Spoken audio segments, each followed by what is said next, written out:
अस्सलाम वालेकुम viewers, welcome to the students platform. Viewers, आज हम पढ़ेंगे पेज 404 के लेसन 31 को। इसके अंदर हमने यहाँ आज देखना है टॉपिक 175 से लेकर 178 तक कवर करेंगे। 175 के अंदर कह रहा है कि other specified disruptive impulse control and conduct disorder.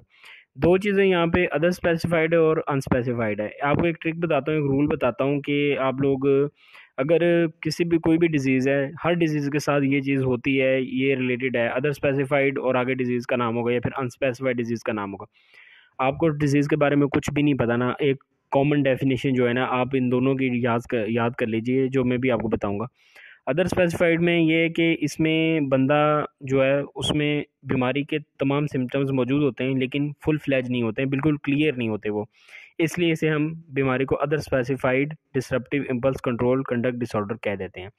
Unspecified disruptive disorder के अंदर कह रहा है कि जब पेशेंट को जल्दी की सूरत में जल्दी हरीली लाया जाता है क्लिनिशियन के पास, और उसके पास जो है लेस इन्फो होती है उस बंदे के रिलेटेड, बीमारी के रिलेटेड, लेकिन स्पेसिफिक बीमारी जिसका जिक्र किया जा रहा है उसके कुछ उसके अंदर मौजूद होते हैं सिम्टम्स, तो उसको फिर अनस्पेसिफाइड नाम कर दिया जाता है। आगे बीमारी का नाम लगा दीजिए और फिर पीछे अनस्पेसिफाइड की डिफाइन करें तो अनस्पेसिफाइड के साथ कोई भी बीमारी है, ये जिस तरह ये सामने आपके disruptive impulse control and conduct disorder है तो वो इसके साथ लगा दीजिए। मतलब कि अदर स्पेसिफाइड के अंदर जो है तमाम सिम्टम्स बीमारी के मौजूद हैं लेकिन फुल फ्लैज नहीं है।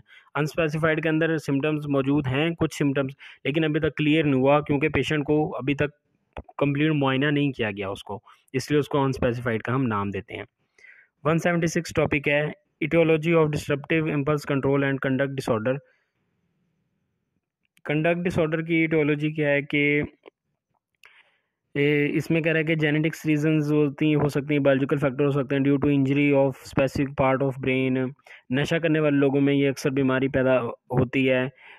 और इसके अलावा कह रहा है गुर्बत की वजह से लोग अपनी फ्रस्ट्रेशन को कम करने के लिए इस तरह के एक्शंस करते हैं। एक बंदा ऐसे माहौल में रहता है जहाँ इस पर तशद्दुद किया जाता है या फिर ये तशद्दुद वाले सीन्स को देखता है तो भी ये बंदा तशद्दुद करना सीख जाता है।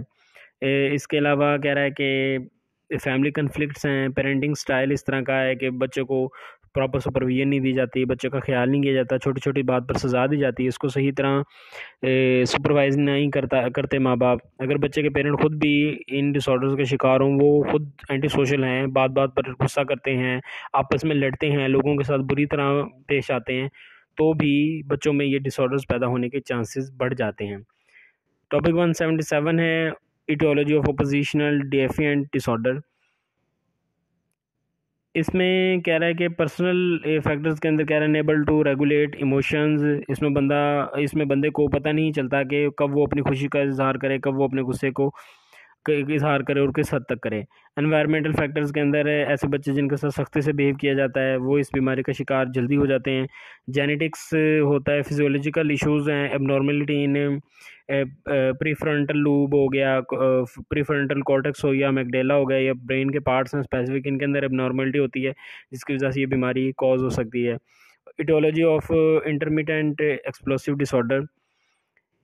एनवायरमेंटल फैक्टर्स हैं कि history of traumas cause the these disease. ऐसे बच्चे जो हैं जेनेटिक्स और फिजियोलॉजिकल में कह रहा है ऐसे बच्चे जिनमें टेम्परामेंट नहीं होता चीज़ों को कंट्रोल करने का बचपन में, तो बड़े होकर उनमें ये डिजीज़ वक़ूफ़ पज़ीर होती हैं।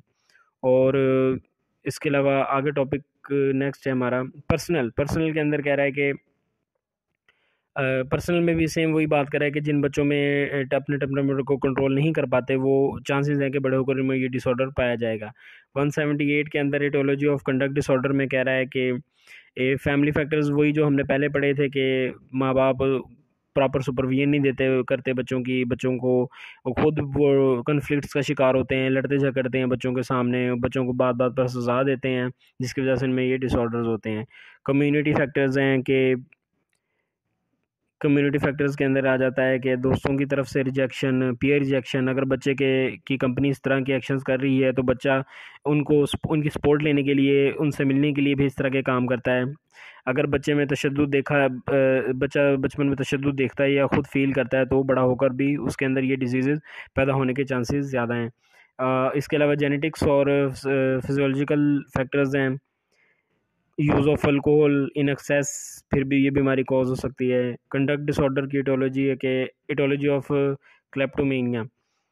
क्लेप्टोमेनिया कहते हैं चीज़ों को चोरी करना, प्राइसलेस चीज़ों को चोरी करना। ये जेनेटिकली भी प्रोड्यूस हो सकता है। इनकी जो डिग्री है, मतलब फर्स्ट डिग्री जो रिलेटिव्स हैं, इनमें अगर ओसीडी ऑब्सेसिव कंपल्सिव डिसऑर्डर या फिर शिज़ोफ्रेनिया मौजूद हो, अगर पाया जाता है, तो इन बंदों में ये डिज़ीज़ कॉज होने के ज़्यादा चांसेस हैं।